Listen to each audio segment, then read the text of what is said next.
Every character, location, or experience you've read about in my crime fiction novels holds a piece of reality.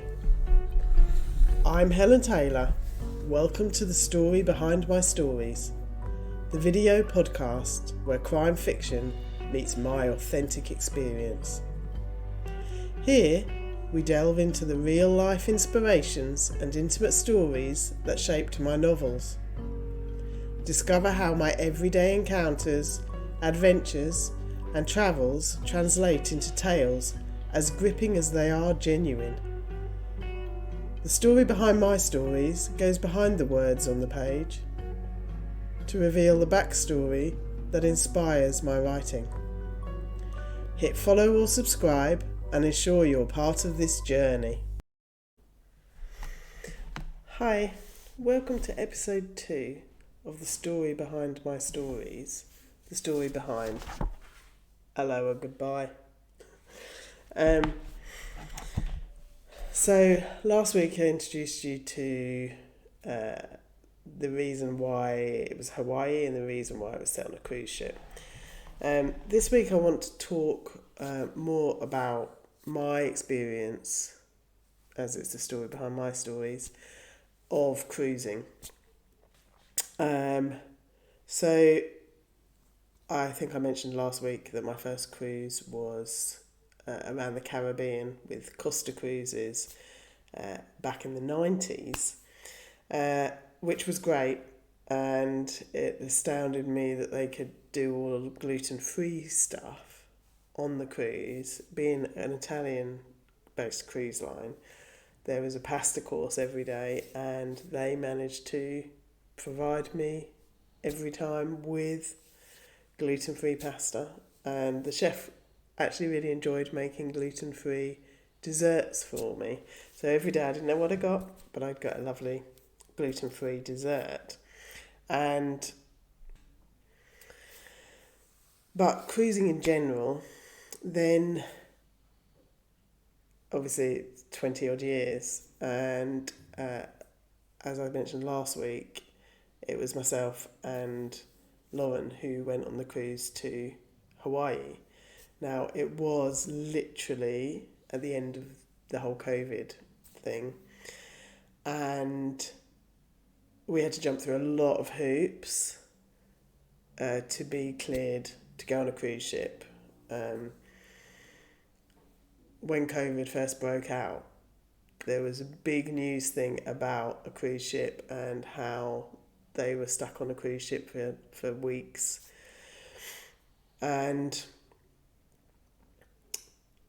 I didn't really have any concerns. And like I think I mentioned last week, Princess Cruises were absolutely amazing about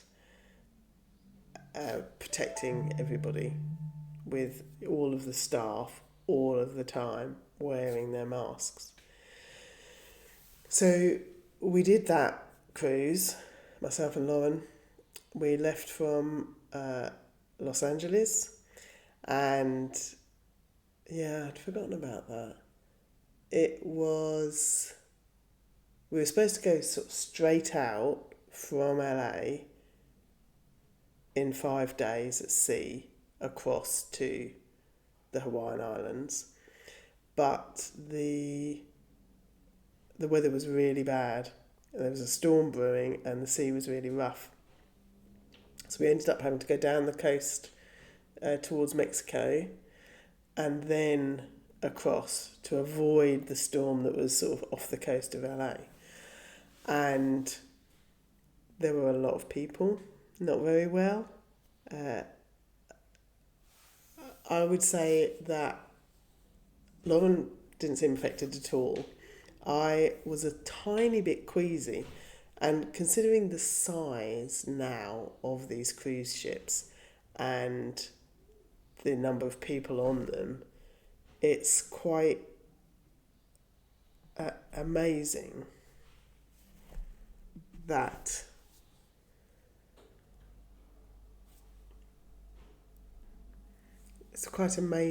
there is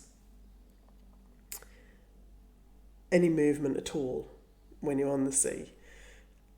because they're so big. And I've always said that going on a cruise ship is like being on a floating city. Now, obviously, when I went with Lauren, there wasn't... She went off and did her thing during the day and quite a lot in the evening, and I did my thing. And we both established then how much we loved the sea days. And for me, very personally, I love being by the sea. I don't know if it's because I'm Cancer and ruled by the moon, and the moon affects the tides, but I've always loved being on the water. I rode for years. I've done windsurfing, swimming. Wasn't so successful with the whole paddy thing, which I went into in tie-dye, but the story behind tie-dye. But I love being on the sea, and cruising, I am just in a different space, very calm and relaxed, and just being on the sea for me is wonderful. People say, "Oh, I can never go on a cruise because you can't get off," and I've just never felt that. I've never felt that. And we had 5 days at sea. Lauren's first introduction to cruising, and it was 5 days at sea. And then we got to the Hawaiian Islands, and then we did one island every day for 4 days, and then came back to Ensenada in Mexico and back up to LA. So you got another 4 days at sea on the way back, and I loved it. I love cruising. Lauren does too now. Has to be picked the most expensive way of travelling, but yeah, she loves it too. And we had a great experience. So the following year, we then did another cruise. This time, it was from LA to Fort Lauderdale in Florida, along the Panama Canal. I really wanted to do one from South America, but it's way too long to go all the way around. And I did that in a different way, which is a whole other book and a whole other story. But yeah, we did that one, which again, there was a lot of sea days, and there was an added sea day on that one because we were supposed to go to Nicaragua, and I think it was, and we couldn't because of the troubles that were going on there. And on that one, we had 2 stops in Mexico, and Lauren is a massive foodie, so when we looked at our excursions in Mexico, we did a food one. So we learnt to make real salsa and real guacamole. And we had some amazing excursions there. We went to a village in Panama that you can only get to by canoe. And that is what I loved. We had 2 stops in Mexico. We didn't get off at the second one. Then it was supposed to be Nicaragua, but we didn't do that one. And then it was Costa Rica, and then it was Panama, and then it was Colombia.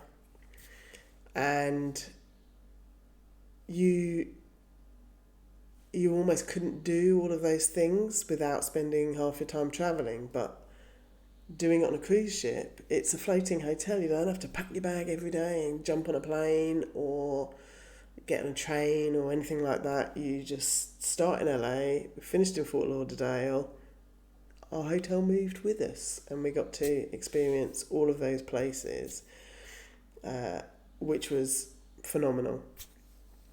And that is my big thing. That and being on the water is what I love about cruising. And everything is there. when I say it's like a floating city, so you can go and see comedy shows, you can see theatrical performances, you can go to the casino, you can do a nightclub, all of the things that you might do in a city, but it's all 2 minutes walk away. So, and I've never felt, oh my God, I need to get off, which is, I know, a lot of people's fears about doing that. Never felt that. Absolutely loved it. And then myself and Lauren haven't been on another cruise, but I went on a cruise last November, so that's November 2024, with my partner Ben, and my sister and her husband were on the same cruise. So we had a great time, and there was very much different things that I did at each one. So with Lauren, we didn't have the drinks package because she obviously didn't drink then, doesn't drink now, and I was more on a health kick, so I wasn't drinking the whole time that we were there. And then the second one to Panama Canal, we didn't do that either. Did a tequila tasting in Mexico, so I was drinking then. But both of those we didn't go for that package, and I never ventured really to all the activities that we did during the day. I did a lei making course and a line dancing class. Then it was running around the deck and reading my books, not my books, other people's books. And Movies Under the Stars is an awesome thing that is on Princess Cruises, where they do the real big films that are PG on this screen on the top deck, so you can sunbathe and watch a movie, which is great because I find, because I read every night before I go to sleep, that my body decides it's sleep time after I've read, so I end up sleeping too much when I'm away and reading during the day. So it was great to be able to watch a movie. Or Movies Under the Stars is in the evenings, where they have a movie playing and you're up on deck, and then you get popcorn and a blanket and all of that, which is a great experience to have.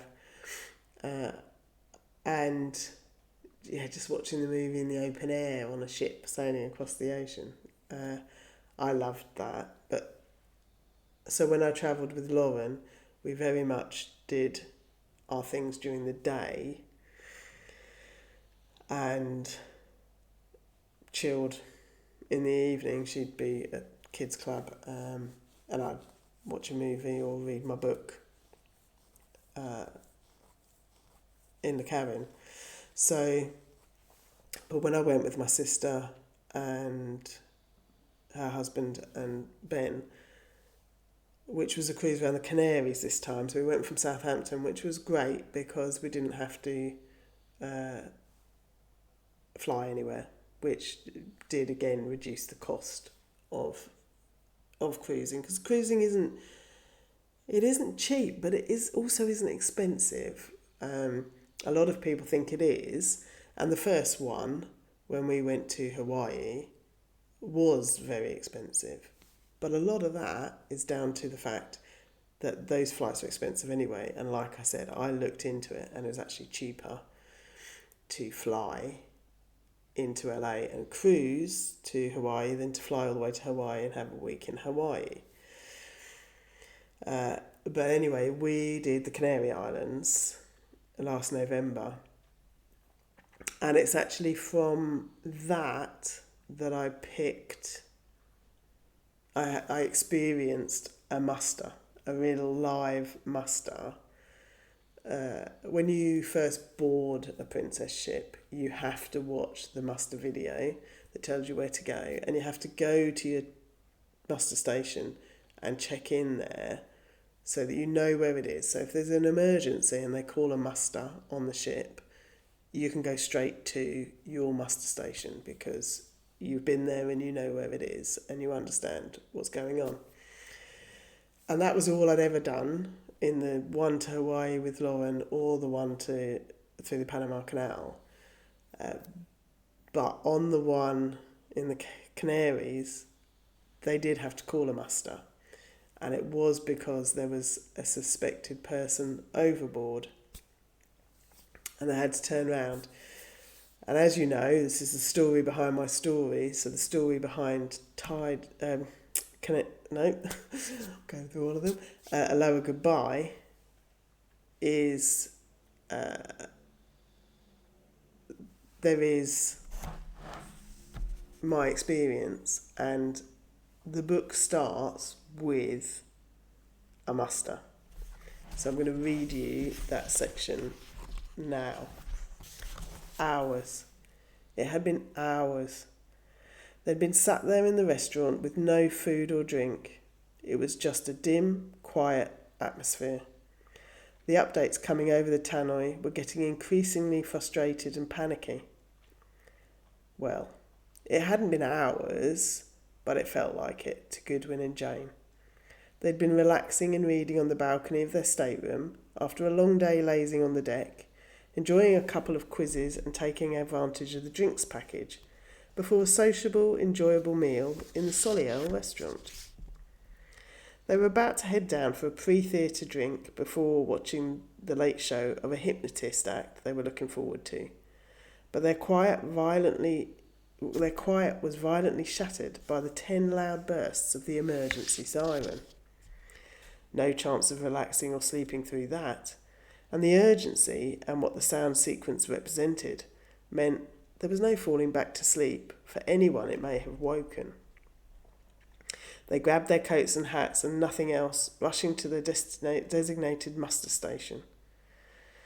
On boarding the ship, they couldn't access anything on the TV or use their electronic passkey to make purchases or order food until they had watched the safety video and understood all the emergency pips they had just heard and what a muster station was and where their designated one was. That's what I was just explaining to you. You have to do that when you get there. Having done that 3 days ago, they knew where they were going, but heading there, half asleep, crowded in the lift lobby with the wailing of the siren, had been scary in itself. People had taken their time and not understood the urgency, which astounded Goodwin. They had heard the sirens on previous sea days when the crews had run their drills, when it had just been an interruption to their day for no more than a minute, usually after the captain's daily midday location and navigation report over the ship tannoy. Being a real alarm was a whole different matter. Goodwin and Jane were sat in the trattoria, their muster station, an Italian-style restaurant where the decor was Venetian. The mumblings of everybody around him were whispered and frantic after the captain had just explained they'd had a report of a possible person overboard. An overheard conversation had alerted a guest to believing someone intended to jump into the freezing ocean, and they had alerted the captain.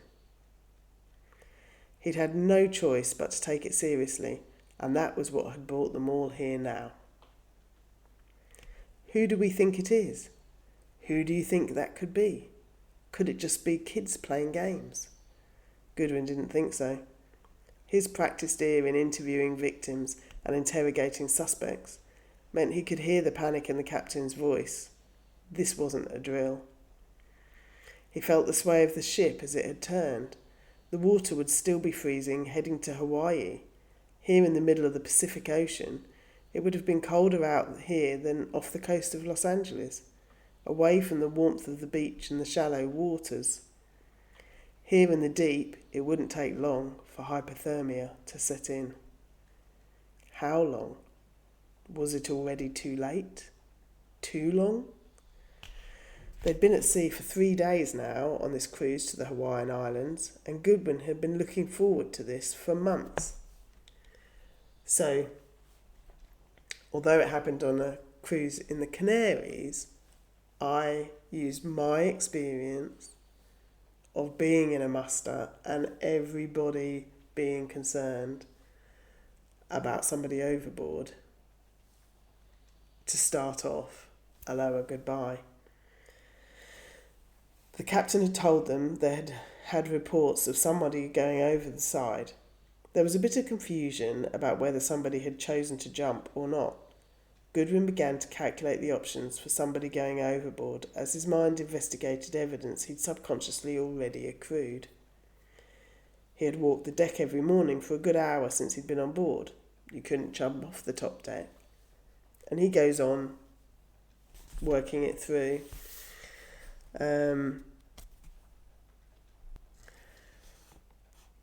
And they talk about the muster, I talk about the muster in here. And then a bit further on, whatever the circumstances, if they were alive, if they were conscious, and if they were now desiring rescue, could the captain and the ship make it back in time? Could they find and rescue them?